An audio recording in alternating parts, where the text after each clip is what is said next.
नमस्कार दोस्तों, आज की न्यूज में आपका स्वागत है। दोस्तों, पाकिस्तान में जो हिंसा हो रही है वो कोई नई बात नहीं है, लेकिन इस स्तर की हिंसा कभी कभी देखने को मिलती है।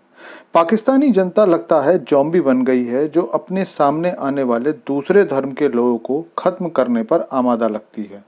तो ऐसा भी क्या हो गया जिसके बाद पाकिस्तान में अचानक से माइनॉरिटीज के लिए हालात इतने खराब हो गए, जिसके बाद दूसरे देशों को भी पाकिस्तान सरकार से कहना पड़ा कि इस सारे मामले में दोषी लोगों के खिलाफ सख्त कदम उठाए जाएं। तो चलिए आपको बताता हूं। दोस्तों, दुनिया के किसी भी इस्लामी देश से ब्लास्फेमी के ऐसे वाकये सामने नहीं आते जैसे कि पाकिस्तान से आते हैं। और सिर्फ इतना ही नहीं, बल्कि जिस संख्या और जिस तेजी से ये मामले सामने आते हैं, लगता है कि पाकिस्तानी लोग अपने देश में रह रहे माइनॉरिटीज के लोगों को खत्म करने पर आमादा हैं। और मैं ऐसा क्यों कह रहा हूँ, तो इसकी एक लंबी श्रृंखला है। आप और देशों को छोड़ दें, पड़ोसी बांग्लादेश में भी अल्पसंख्यक हिंदुओं पर आए दिन हमले होते हैं, लेकिन ब्लास्फेमी के आरोप लगाकर नहीं होते हैं। दरअसल 70 के दशक से जिस विष को पाकिस्तानी सरकार ने पाकिस्तानी लोगों के मन में भर दिया था, उसका असली रूप अब नजर आने लगा है। इस जहर को केवल हिंदू और ईसाई लोगों के खिलाफ ही नहीं, बल्कि इस्लाम के अन्य फिरकों शिया और अहमदिया लोगों के प्रति भी देखा जा सकता है। लेकिन ताजा मामला पाकिस्तान के पंजाब प्रांत के शहर फैसलाबाद का है। दरअसल कल पूरे दिन पाकिस्तान के फैसलाबाद के जरनवाला में जनता ने खूब हिंसा की। इस हिंसा में वहां के अल्पसंख्यक ईसाइयों को मारा पीटा गया और कई चर्च या तो जला दिए गए या फिर तोड़ दिए गए।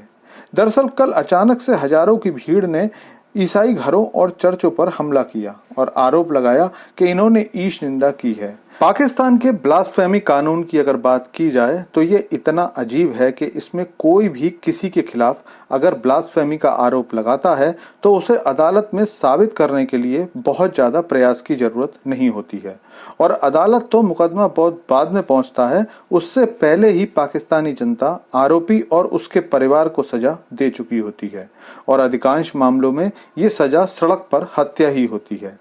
समाचार के अनुसार एक ईसाई व्यक्ति सलीम मसीह के ऊपर ब्लास्फेमी का आरोप लगाकर हजारों लोगों ने ईसाई धर्म के लोगों पर हमला करना शुरू कर दिया, और केवल उस आरोपी ही नहीं बल्कि अन्य ईसाई घरों और चर्चों पर भी हिंसक भीड़ धार्मिक नारे बोलते हुए हमला करने लगी, जिसमें उन लोगों के सैकड़ों घर और कई चर्चों को या तो जला दिया गया या उन्हें तोड़ दिया गया। और ये सब तब हुआ जबकि पुलिस के सैकड़ों जवान उस जगह पर मौजूद थे। सबसे ज्यादा आश्चर्यजनक बात यह है कि इसके बाद जब पाकिस्तानी पीएम शहबाज शरीफ का हिंसा को लेकर ट्वीट आया भी, तो उन्होंने स्वीडन में कुरान के जलने वाले वाकये को याद किया, जबकि वो घटना काफी दिनों पुरानी है। दरअसल ऐसे मामलों में शासन और प्रशासन दोनों ही लोगों के खिलाफ नहीं जाना चाहते, और कई मामलों में तो प्रशासन जानता है कि मामला झूठा है, लेकिन फिर भी वो कुछ नहीं करता।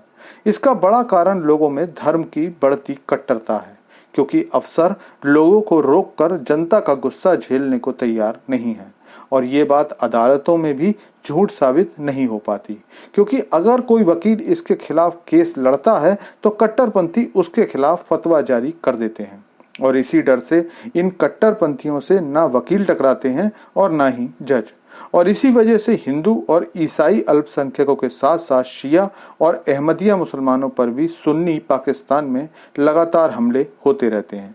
लेकिन दुख इस बात का है कि उनका दर्द कम करने वाला कोई नहीं है, और वो ये सब सहने को मजबूर हैं। दोस्तों, थैंक्स फॉर वॉचिंग वीडियो। आपसे अनुरोध है कि चैनल को सब्सक्राइब कर लीजिए, क्योंकि यहाँ आपको डिफेंस, फॉरेन पॉलिसी और फाइनेंस से संबंधित वीडियोस रोज मिलते हैं।